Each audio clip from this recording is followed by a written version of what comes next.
Sejam bem-vindos a mais um episódio do nosso Ortopedcast, um bate-papo sobre ortodontia e ortopedia da infância. Meu nome é Juliana Pereira Andriani, sou especialista e mestre em ortodontia e hoje eu estou aqui para a gente conversar um pouquinho sobre as 7 lições que aprendi ao longo desses 20 anos de prática clínica. É uma conversa bem reflexiva, vamos dizer assim, sobre tudo que eu vivi, enfim, e o que talvez possa ajudar, alguns pontos que possam ajudar quem está começando esse caminho. Lembrando que este podcast é um oferecimento da Academia da Odontologia, um portal de cursos online voltados para odontopediatria e agora também com segmento voltado para ortodontia e ortopedia na infância, através do site orthopedlearning.com. Então, para quem não conhece, vale a pena conhecer, acessa o site, dá uma conferida, ainda tem conteúdo gratuito lá no site e eu acho que vale a pena dar uma olhada para quem tiver interesse nesse assunto. Joia? Então vamos lá, vamos falar sobre as 7 lições que aprendi ao longo desses 20 anos de prática clínica.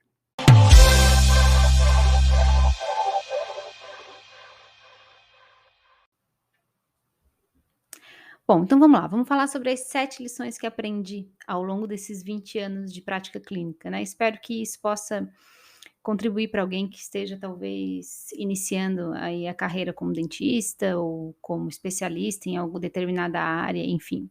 Acho que o primeiro ponto que a gente tem que ter bem claro em mente é que você não é o único e possivelmente não é o melhor. Tem muita gente boa no mercado. Não ignore isso, tá? Isso é um fato fundamental. Às vezes a gente sai de uma boa universidade, eu, por exemplo, me formei na Universidade Federal de Santa Catarina e a gente acha que, por exemplo, essa formação é melhor do que universidades particulares.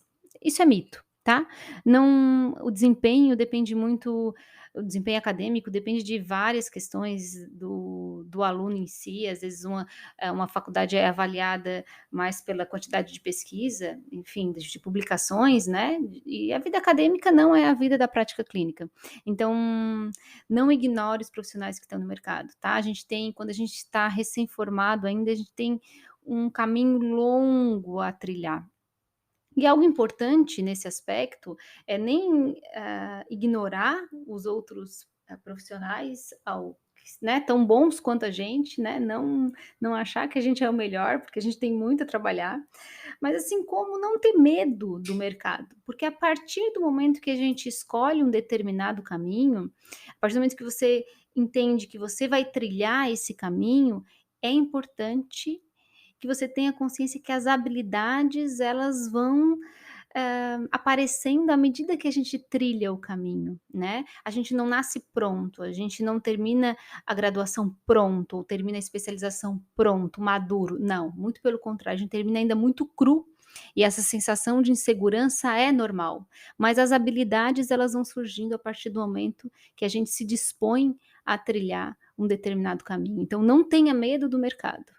E quanto mais a gente, pensa que é melhor que determinada pessoa ou aquele aluno que tinha uma nota mais baixa que a gente, inferior, enfim, quanto mais a gente tem essa mentalidade, pior é, porque menos humilde a gente é e menos propenso a receber conhecimento a gente está. Então esse eu acho um ponto importante a ser considerado no momento que a gente está trilhando a nossa vida acadêmica, né, a vida clínica.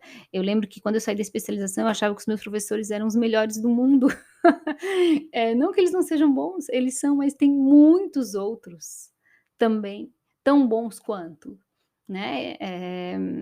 Só depois do tempo é que eu fui perceber como a gente tinha coisas a aprender, como eu não tinha, como eu não saí da especialização completa, né, como profissional, mas de certa forma eu me dispus a trilhar esse caminho e eu acho que isso é importante, porque as habilidades aí foram surgindo. Bom, um outro ponto importante que a gente tem que ter em mente é que o sucesso não está associado à capacidade de trabalho. Horas trabalhadas não querem dizer nada. trabalho duro na cadeira e eu tinha essa mentalidade, isso foi algo que eu aprendi durante com o tempo, né. Eu trabalhava às vezes até 7, 9 da noite, isso foi me cansando, sabe. Eu tinha momentos que eu estava cansada, esgotada, assim, e eu não tinha hora para fazer as minhas coisas, não tinha hora para mim, achava que eu tinha que atender o máximo possível. Isso é bom para te conquistar essas habilidades que a gente falou no tópico 1, né, experiência, é parte disso, dessa conquista de habilidades, ter experiência naquilo que se faz. Mas, por outro lado, trabalhar por si só não quer dizer que você vai ter um consultório de sucesso ao longo do tempo. Não, isso é mito. O consultório uma clínica de sucesso, um consultório de sucesso, enfim, ele é um profissional de sucesso, ele está associado a vários fatores. Esse trabalhar duro, focado, é um deles, mas não é o único, tá. Então não vai ser o único fator que vai determinar o seu sucesso. Eu costumo dizer até que, recomendar que os profissionais recém-formados, dentistas, né, recém-formados, não trabalhem com atendimento clínico todos os dias. Eu achava isso uma besteira, ignorava isso. Quando era mais nova, achava que a gente tinha que trabalhar todos os dias, mas o atendimento, o sucesso de um consultório, de uma clínica, ele também está associado ao planejamento que a gente faz fora da cadeira. Então tu precisa ter um período para planejar e pensar no teu consultório fora dele, tá, pensando como negócio, como visão de negócio. A gente vai ter a oportunidade de conversar sobre isso em outros tópicos ali na frente, tá, mas deixa eu acho um ponto importante a se considerar, tá. Não pense que só trabalhando, trabalhando o tempo todo, isso vai te levar a ser um profissional de sucesso a longo prazo, porque não é isso que vai determinar. Tenho vários colegas que começaram nessa perspectiva e continuam assim até hoje, trabalhando, trabalhando, trabalhando, trabalhando. Isso esgota como ser humano, fisicamente, a postura, enfim, a gente começa judiar, sabe, isso judia do corpo, a gente começa a sentir os efeitos desse trabalho ao longo do tempo e não demora muito não. Então, isso não está associado a retorno financeiro, tá, se a gente pesar retorno financeiro, nesse caso, como sucesso. Um outro terceiro ponto importante de a gente ter em mente, é que o sucesso não está associado somente à qualificação técnica, tá. Isso a gente já conversou um pouquinho nos outros 2 tópicos, mas ter isso muito claro, né. Ser um bom profissional, mesmo que você vá conquistando essas habilidades, mesmo que você entenda que tem um caminho a percorrer, mesmo que isso seja muito claro para você, não quer dizer que você vai ter sucesso. A qualificação técnica por si só não vai sucesso, a gente diz aí quando um consultório de sucesso ou enfim, atingir os seus objetivos financeiros ou como negócio, assim, né, porque o sucesso varia, depende do que é sucesso para você, né, mas eu estou falando aqui em relação a retorno financeiro, um retorno que você considere, legal, enfim. Então, ele não está associado somente à qualificação técnica. Ao longo do tempo você vê muita gente muito, muito boa, porque tem muita gente muito, muito boa no mercado. E você vê que não atingem determinados parâmetros, assim, objetivos de vida. É muito engraçado, porque eu resisti muito para ter estagiário aqui no consultório, e a partir do momento que eu tive a primeira estagiária, eu achei, assim: "Pô, ela é muito boa", tipo, tinha percepção de que ela era alguém muito boa, muito acima da média. Por mais que ela fosse, depois veio outra estagiária também muito boa, com perspectivas diferentes. E depois veio uma terceira também muito boa, com perspectivas diferentes. E é isso que a gente tem que pesar, às vezes a gente não existe só uma pessoa muito boa, né, existem vários. E eu parei pra perceber que tinham vários profissionais que poderiam assumir o meu lugar, por exemplo, o dia que eu parar de trabalhar, porque tem muita gente muito, muito boa no mercado.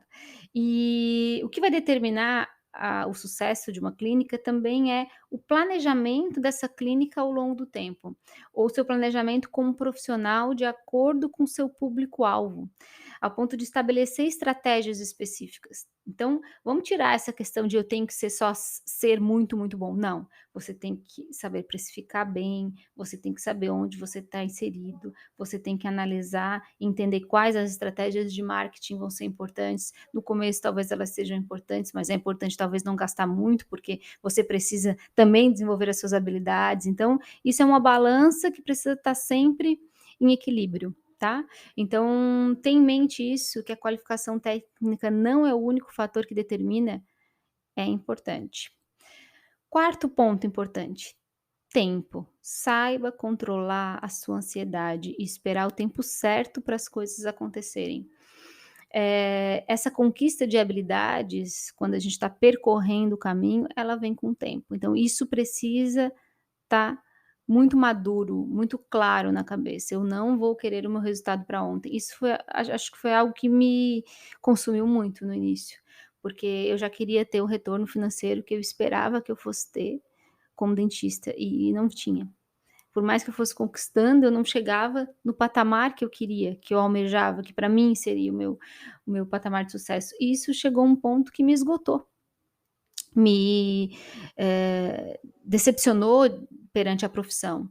Então, é importante controlar essa ansiedade, principalmente nos primeiros, anos aí, posso dizer, nos primeiros 5 anos de prática clínica. Acho que um outro ponto também importante a ser considerado, vamos considerar aí como quinto ponto, eh, quinta, né, lição aí que eu aprendi ao longo desses 20 anos, é que é preciso investir em suas fraquezas, não importa quais sejam. Se o teu problema é conhecimento técnico, eu vou trabalhar conhecimento técnico. Se o teu problema é conhecimento de mercado, eu vou ter que trabalhar conhecimento de mercado, ou vou ter que ter alguém que me ajude nisso. Se o meu problema é vendas, eu não sei vender, talvez você não tenha que investir num curso de, sei lá, dentística no primeiro momento, talvez você tenha que também desenvolver uma habilidade de venda, saber conversar com o paciente, saber como se comunicar, um curso de oratória ou administração, não importa. É olhar para as suas fraquezas. E a gente tem 2 formas de controlar as nossas fraquezas, ou a gente tem que ter alguém para suprir essa nossa fraqueza, ou a gente desenvolve habilidades para poder contorná-las. Não tem muito como fugir disso, tá. Então investir em suas fraquezas é algo que te deixa o profissional mais completo ao longo do tempo. Não vai te dar um retorno imediato, mas vai te dar um retorno mediato. Então, é importante olhar, assim, para o teu planejamento e pensar: "O que que eu tenho que fazer a curto prazo é trabalhar. O que que eu vou fazer a médio prazo? O que que eu preciso fazer a longo prazo? O que eu espero, né, em estratégias de curto, médio e longo prazo". Como planejamento estratégico como um todo, né. Bom, e acho que o sexto ponto importante é aprender a olhar para outros negócios com curiosidade e ter vontade de aprender. Eu não digo ficar olhando o Instagram, assim, em termos de concorrente, por mais que você tenha uma ideia, tal, tal, tudo isso é válido e tal, mas para mim isso me consome, sabe. Eu não costumo ficar olhando muito, o que os colegas estão fazendo, mas eu acho importante olhar para outros negócios, isso me interessa. Não olhar só para aquilo que ele está fazendo na cadeira. Se todo mundo começa a fazer uma dancinha, sei lá eu, no TikTok, todo mundo começa a fazer igual, por mais que algumas ideias possam ser aproveitadas, já está todo mundo no embalo, você não vai ser o único que vai fazer a mesma coisa que ele está fazendo. Quando a gente, nos permite, né, quando a gente se permite, olhar outros mercados, como que outros negócios funcionam, olhar para uma clínica médica, como eles estão trabalhando na recepção, como eles estão trabalhando com controle desses pacientes, ou olhar, enfim, para outros tipos de negócio e procurar tentar aproveitar algo que se encaixe no seu negócio, eu acho que é fundamental, acho que isso é fantástico, é onde a gente consegue trabalhar inovações, ideias diferentes, é onde consegue pensar fora da caixa, né, e, trazer ideias que realmente tenham um impacto importante na sua prática clínica. Então olhar para os colegas, ok, no sentido de entender o mercado, o que está acontecendo, para onde está indo, mas quando a gente começa a antecipar, né, aquilo que vai acontecer no mercado, quando a gente porque tu já começa a ver, a direção do que o mundo, né, para onde que o mundo caminha, eh, eu acho que a gente consegue ter um impacto muito maior no nosso negócio. Eu costumo algo que eu aprendi ao longo do tempo, assim, é costumo olhar para dados, assim, demográficos da população, por exemplo, ou olhar para as mega trends, as tendências daqui a 10, 20 anos, né. E quando a gente pensa na odontologia, por exemplo, então se a gente for ler algo sobre administração ou sobre tendência, análise de mercado, enfim, você vai ver que a população vai envelhecer, você vai ver que vai ter vários aposentados querendo, pessoas aposentadas com um bom, com um bom dinheiro, né, enfim, que vão gastar em trabalhar, priorizar o seu bem-estar. Então, o que que tu pensa diante desse cenário? Qual é a tendência diante desse cenário? Você vai ter pessoas mais idosas acessando as redes sociais. Então, o que que você pensa nesse cenário? Talvez seja importante trabalhar prótese, por exemplo, se você está em dúvida na especialidade. Talvez seja importante investir nesse público que vai ter um bom poder aquisitivo, se esse for seu nicho, se esse for seu mercado. Talvez seja importante pensar em algo que facilite a entrada de um paciente idoso, por exemplo, no seu consultório, comodidade, o que que ele pensa, o que que ele gosta de ouvir, sobre o que que ele gosta de conversar, o que que você pode trazer para esse seu paciente que às vezes em outros lugares, você vê, né. Então, eu acho que pensar um pouquinho no seu negócio, olhando para ele de outras perspectivas, da perspectiva de outros negócios, é interessante, né, ter curiosidade em relação ao mercado de maneira geral, tá, não só a odontologia e o atendimento na clínica privada. Eu acho que o sétimo ponto, e para mim talvez um dos pontos mais importantes, diante de tudo que a gente conversou, é se cercar de pessoas que vejam a profissão de uma forma otimista. Mas não otimista a ponto de fugir da realidade, tá. Mas pessoas que vejam perspectivas naquilo que a gente está fazendo. Se você conversar, às vezes, com um advogado, ou com um arquiteto, ou com um psicólogo, ou com um fonoaudiólogo, eles também vão apresentar dificuldades no mercado. Hoje em dia tem muito profissional em tudo quanto é área, então não é só odontologia que está saturada e realmente está. Então é importante ter noção disso, né, de que o mercado, da odontológico, assim, atendimento privado, ele está saturado, você vai ter uma dificuldade, você vai ter um desafio para trabalhar e tudo isso, mas tudo certo. Mas se for isso a sua escolha, se é esse o seu caminho, né, eu digo de profissão, de vida, tente olhar de uma forma mais otimista, porque tem perspectivas para se trabalhar, tem formas de se trabalhar, pelo menos tentando levar, esses desafios de uma forma mais leve, né. De certa forma, nós somos reflexo do meio, e ou somos influenciados pelo meio, ou mais ou menos, ou influenciamos o meio e somos influenciados pelo meio, né. E quando a gente está, cercado de pessoas que prosperam, que pensam para frente, que nos empurram para frente, isso certamente vai nos ajudar a enfrentar os nossos desafios, entender onde e como a gente pode melhorar. Então, diante de um problema, da dificuldade de mercado, não sentar e lamentar: "Ah, meu Deus, porque realmente é ruim, porque realmente", não. Vamos pensar: "Tá, ok, isso é ruim, o que que eu posso fazer para mudar?" Ou não, eu realmente vou mudar, vou sair da odontologia e fazer outra coisa, porque isso para mim eu não vejo perspectiva. Beleza, ok, mas veja um caminho, veja uma saída, né, que você possa prosperar e atingir aquilo que é sucesso para você. Pode não ser retorno financeiro, pode ser um retorno financeiro maior ou menor do que aquele que eu almejo, por exemplo, e ok. Mas é importante estabelecer onde se quer chegar. E quando se chegar lá, você vai ter que estabelecer outra regra, porque uma hora você vai chegar, é questão de tempo, tá. Mas para quem está começando, acho que essas são as 7 lições mais importantes aí que eu poderia compartilhar, fazendo uma reflexão aí ao longo desses meus 20 anos de prática clínica. Meu marido até ontem veio me dizer que eu estou muito reflexiva, que ele vai fazer uma reflexão, como ser marido de uma coach. Enfim, acho que é isso, pensar e refletir é importante para a gente poder, melhorar, e eu me sinto bem compartilhando a minha opinião e sendo eu mesma, assim, nas minhas postagens. Certo? É isso aí, pessoal, por hoje a gente fica por aqui. Daqui a 30 dias entra, no ar o nossa segunda temporada do podcast, a gente vai dar um intervalinho, esse último episódio demorou um pouquinho mais para entrar, mas agora vai voltar, a partir de junho, com muito mais episódios novinhos aí, muito mais novidades para vocês. Para quem me ouviu até aqui, dá uma conferida no site da Ortoped, ortopedlearning.com. Lá você vai encontrar conteúdo sobre ortodontia e ortopedia, e foi um conteúdo produzido com muito, muito carinho, baseado em tudo que eu aprendi ao longo desses, posso dizer aí, 15 anos, pelo menos, como ortodontista, e foi esse conteúdo do Ortoped Learning, para mim, é o que eu gostaria de ter aprendido 15 anos atrás. Então, e foi preparado dessa forma para vocês. Joia? Um grande beijo e encontro vocês no mês que vem, no próximo episódio do Ortopedcast. Um beijo, até mais.